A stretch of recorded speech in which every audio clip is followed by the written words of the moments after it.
So it was November 1st in 2010. We were both 20 years old. And I went to college. And you lived in Bolaren. I was also a student. I was finishing prep school at the time. And we were both on a website called Interpals. So I saw your face, and you looked really kind. You had kind eyes. And I said, I don't know, something along the lines of nice beard, sir. Mm-hmm. Why do you like Scotland and bunnies? And I was intrigued, I guess. I was flattered, I guess, for the attention I was receiving, and I was intrigued enough to respond. And we struck up a conversation about Scotland, rabbits, and many other things. And it was very odd because at the time, instant messaging was already a thing.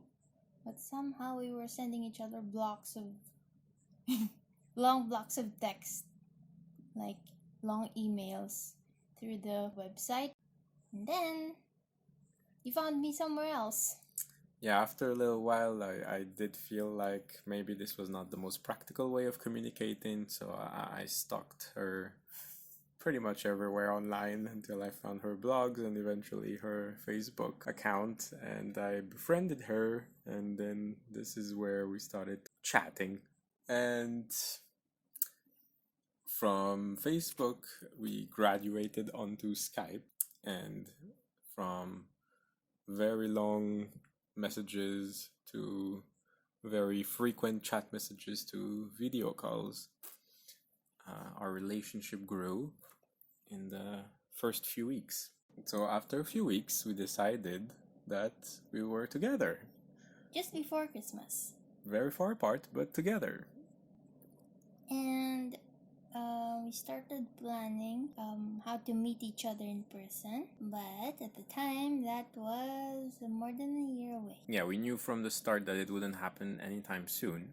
And so we started long-term planning for me to visit the Philippines about a year and a half from the beginning of our relationship. And that gave us something to look forward to. So it made the hard arrangements around time zones a bit easier to bear.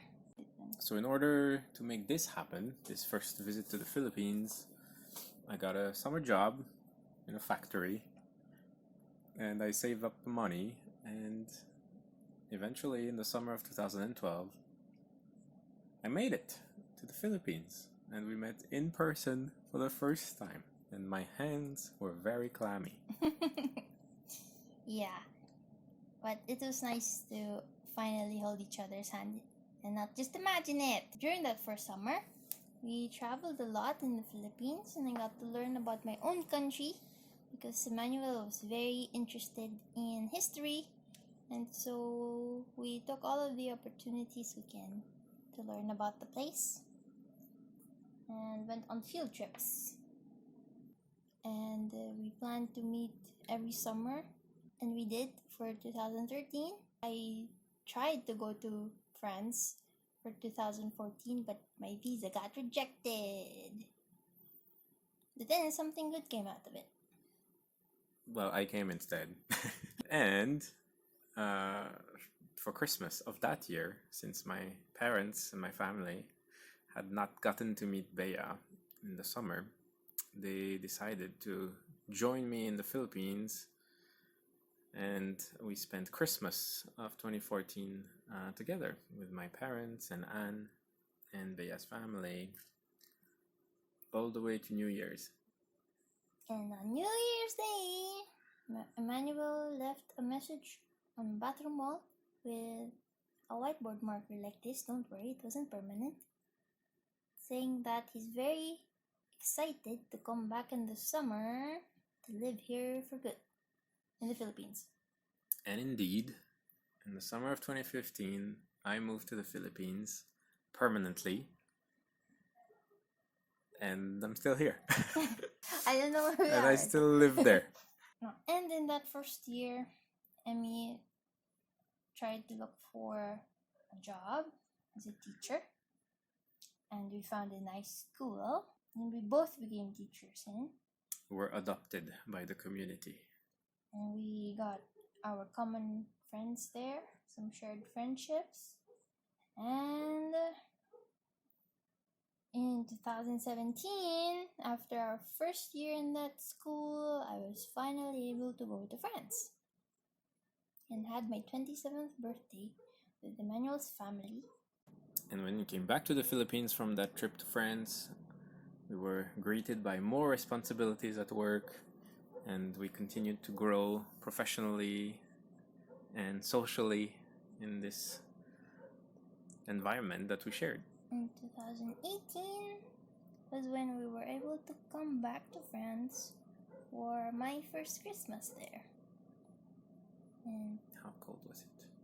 it was as cold as the spring spring of of 2017, which was strange, but yeah, it was cold.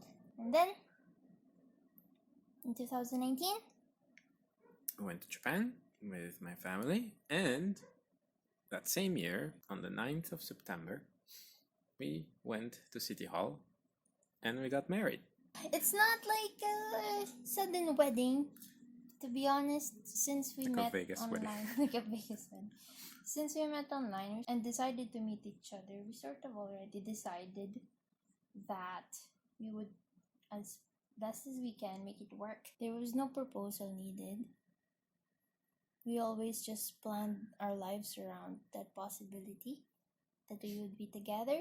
And because it's not so easy to organize, we decided to officialize it first and then start planning for our actual wedding ceremony. And that took place on the 1st of January 2020. And we were lucky enough to have a lot of guests come from distant places, including France, of course, but also Japan. And we got to share this moment with our working community, our friends, our families. and we went to the beach afterwards, a nice vacation. And then after Emmanuel's family went home and we went home, There was an eruption right after we went back home. the nearby volcano in our area, Spewed ashes everywhere for a few days.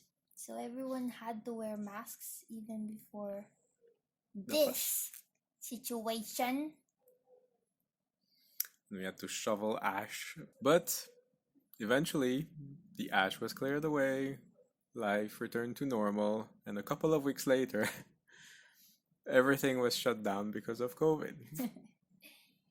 And so Emmanuel and I lived our first year of marriage mostly indoors. And we've spent a year and a half together in 18 square meters, and we're still married. Now it's like we're in a long distance relationship with our family instead. We tried to make things happen throughout the pandemic, to see people, to travel, but of course everything fell through. And this takes us to now. We are finally getting to celebrate with all of you in France, all of you who couldn't come to the Philippines on the 1st of January 2020. And we get to bring you into our lives and celebrate together. And even if you're not here but looking at this video, it's like you're celebrating with us by knowing this story. Life is so uncertain. We don't know what's gonna happen. So we're grateful to have all of you to surround us. And now we are going to take a bow.